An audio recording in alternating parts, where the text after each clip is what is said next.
وبيحدد مواقعهم في السماء وقت ما اتعمل النقش. وفي مركز اللوحة الإلهة السماوية، وحواليها 36 مجموعة نجمية بتمثل الديكانات، تقسيمات كل 10 أيام اللي كان مبني عليها التقويم المصري بدقة مدهشة.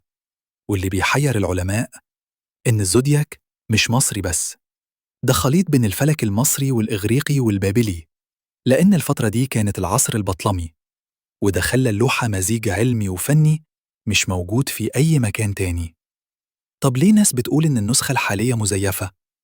لأن الفرنسي سيباس قطع الأصل سنة 1821، وبعدها المصريين عملوا نسخة جديدة مكانه.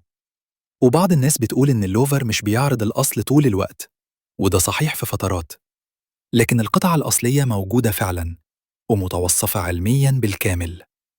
زودياك دندرة مش مجرد رسم على سقف معبد، ده العقل الفلكي للمصري القديم محفور على الحجر.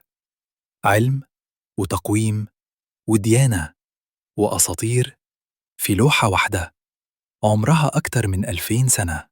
اشترك واتفرج على الفيديو كامل على القناة، اللينك تحت السهم على طول.